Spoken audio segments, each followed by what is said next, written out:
تھے، لیکن بدقسمتی یہ رہے کہ وہ الیکشن ہار گئے، ممبئی کی بائیکلہ سیٹ کو وہ نہیں بچا سکے، اور ان کے لیے ایک اس وقت کے کانگریسی لیڈر نے یہ کہا تھا کہ ہم نے ڈاکٹر صاحب کے لیے اسمبلی میں جانے کے سارے دروازے بند کر دیے، بلکہ ساری کھڑکیاں بھی بند کر دی ہیں، لیکن یہ مسلمان تھے، بنگال کے مسلمان نے ان کو آفر کیا، اور وہاں کی جو کھلنا سیٹ ہے، کھلنا سیٹ کے جو ایم ایل اے تھے انہوں نے اپنی سیٹ سے استعفیٰ دیا اور ان کو کہا کہ آپ یہاں سے الیکشن لڑیے۔ چنانچہ ڈاکٹر امبیڈکر صاحب الیکشن لڑے اور مسلمانوں کی اس سیٹ پر اکثریت تھی، انہوں نے جی جان لگا کر ڈاکٹر صاحب کو جتایا اور اس طرح انہیں اس اسمبلی میں پہنچایا جس اسمبلی میں ڈاکٹر صاحب نے اس وقت کا جو کانسٹیٹیوشن ہے اور اس وقت کا جو آئین ہے وہ مرتب کیا ہے۔ تو یہ مسلمانوں نے جو یکجہتی کا اور بھائی چارے کا پیغام دیا ہے یہ ہر جگہ پر رہا ہے۔ یہ جو ہم سوچتے ہیں کہ مسلمانوں کی ایک بڑی تعداد پاکستان چلی گئی، ظاہر ہے کہ ایک تعداد تھی،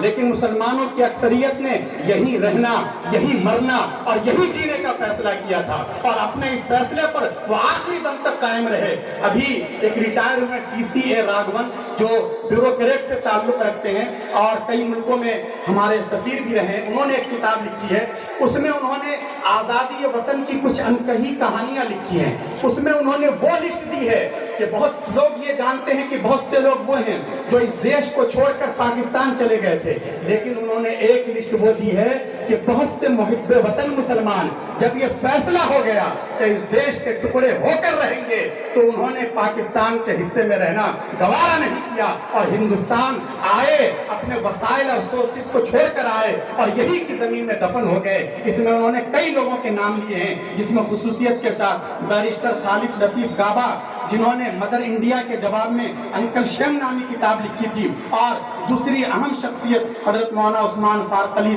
جو الجمیت جو اس زمانے میں ڈیلی نکلا کرتا تھا، اس کے 25 سال تک ایڈیٹر رہے، ان حضرات کے نام انہوں نے خصوصیت کے ساتھ لکھے ہیں۔ تو مسلمانوں نے باضابطہ اس ملک کے لیے قربانیاں دی اور خصوصیت کے ساتھ یہاں کی یکجہتی کو باقی رکھنے کی کوشش کی ہے۔ بھگت سنگھ جب ان کو پھانسی کی سزا ہو رہی تھی، کوئی بھی وکیل ان کا کیس لڑنے کے لیے تیار نہیں تھا۔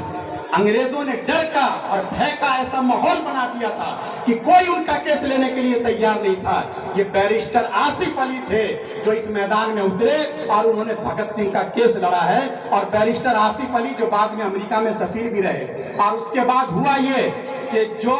جج اس کیس کی سنوائی کر رہے تھے اس میں 3 جج تھے، 2 انگریز تھے اور 1 انڈین تھے، وہ یہی سہارنپور کے رہنے والے تھے، آغا حیدر علی۔ آغا حیدر علی نے جب دونوں ججوں نے یہ ڈیسیزن لے لیا کہ بھگت سنگھ کا جرم ناقابل معافی ہے اور انہیں پھانسی کے پھندے پر لٹکایا ہی جائے گا، آغا حیدر علی نے اس پھانسی کے آرڈر پر سگنیچر کرنے سے بالکل منع کر دیا، کہا یہ تو ہو نہیں سکتا۔ آخر میں انہوں نے اپنے عہدے سے استعفیٰ دے دیا، ان کی جائیداد ضبط ہو گئی، ان کے خلاف حکومت نے سخت کارروائیاں کی، لیکن انہوں نے کہا یہ نہیں ہو سکتا کہ آغا حیدر علی کا قلم بھگت سنگھ کے پھانسی کے آرڈر پہ چلے۔ یہ مسلمان تھے اور یہ ہندو تھے، سب کے سب یکجہتی کے ساتھ اور بھائی چارے کے ساتھ انہوں نے یہ پیغام دیا کہ انسانوں کی اس نگری میں انسانوں سے پیار کرو، اور اس طریقے سے خود ہمارے حضرت مولانا حسین احمد مدنی رحمۃ اللہ علیہ جن کا آزادی میں بڑا اہم کردار ہے، جب دیش آزاد ہوا ہے 1953 میں پدم بھوشن ایوارڈ کے لیے ان کو آفر کیا گیا۔ حضرت مولانا جس طبیعت اور مزاج کے آدمی تھے لوگ جانتے ہیں، حضرت نے صاف لفظوں میں انکار کر دیا کہ ہم نے اس کے لیے آزادی کی لڑائی نہیں لڑی۔ ڈی آر گوئل نے اپنی کتاب میں تفصیل کے ساتھ یہ لکھا ہے کہ ایک وقت جب حضرت دارالحدیث میں درس دے رہے تھے،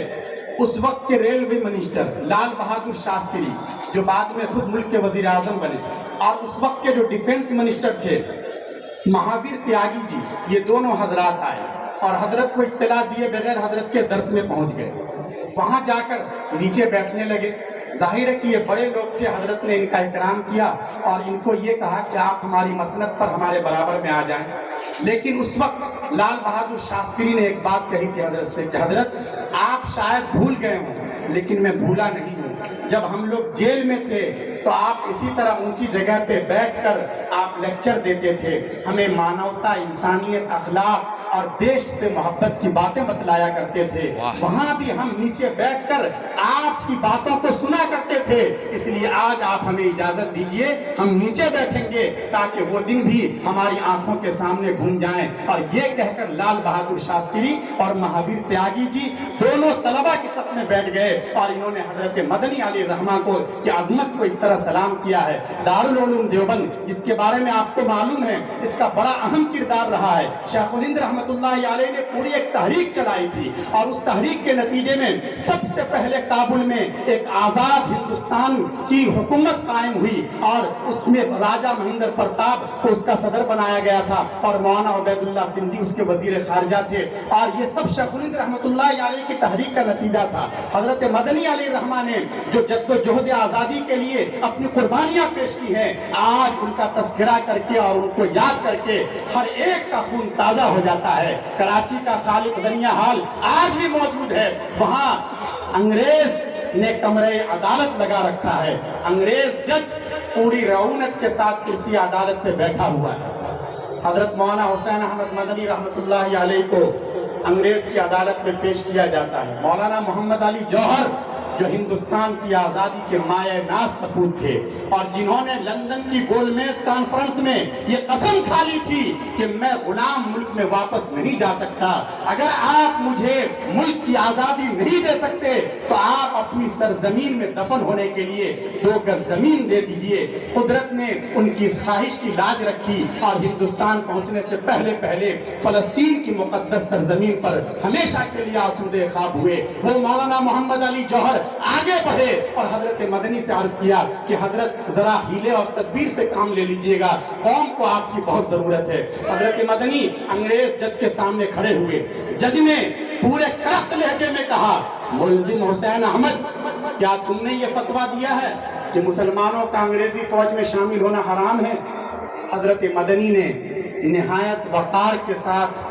جواب دیا کہ ہاں میں نے یہ فتویٰ دیا ہے، اور اب بھی میں یہ کہتا ہوں کہ مسلمانوں کا انگریزی فوج میں شامل ہونا حرام اور اسلام سے غداری ہے۔ جج نے پہلو بدلتے ہوئے پوچھا، ملزم حسین احمد، تمہیں معلوم ہے اس جرم کی سزا کیا ہے؟ حضرت مدنی علیہ الرحمہ نے نہایت اطمینان کے ساتھ اپنے بغل میں دبا ہوا سفید کپڑا جج کی میز پر رکھتے ہوئے کہا، جج صاحب سزا معلوم تھی، اس لیے دیوبند سے کفن کا کپڑا ساتھ لے کے آیا ہوں تاکہ جب تختے دار پہ لٹکایا جائے تو تمہارے کپڑوں میں نہیں بلکہ مجھے اپنے کپڑوں میں ہی لپیٹا جائے۔ یہ ہمارے اکابر تھے، یہ ہمارے بزرگان دین تھے، یہ دارالعلوم دیوبند کے سپوت تھے، اور دارالعلوم دیوبند نے جو آزادی کی مشعل جلائی تھی اس کا نتیجہ یہ ہوا کہ 1947 میں رات کے 12 بجے آل انڈیا ریڈیو سے کل ہند آزادی کا اعلان ہوتا ہے، لیکن اس کے پیچھے کی جو قربانیاں ہیں وہ قربانیاں بھی ہمیں سامنے رکھنا ہے۔ اور اس وقت جو سب سے زیادہ جس چیز کی ضرورت ہے کہ دیش میں بھائی چارہ بنے رہے، ہندو مسلم اتحاد بنا رہے، اسی کے لیے یہ سماروہ بھی کیے جاتے ہیں، اور دارالعلوم دیوبند کے اسٹیج سے یہی میسیج اور پیغام دیش واسیوں کو دیا جاتا ہے۔ اب میں نہایت ہی ادب اور احترام کے ساتھ آج کے اس پروگرام کے چیف گیسٹ استاد الاساتذہ حضرت مولانا سید ارشد مدنی دامت برکاتہم العالیہ، جو دارالعلوم دیوبند کے پرنسپل بھی ہیں اور جمعیت علماء ہند کے صدر اعلی قدر بھی ہیں، میں حضرت والا سے گزارش کروں گا کہ حضرت والا اس خاص موقع پر اپنے پیغام سے سامعین کو مستفید فرمائیں۔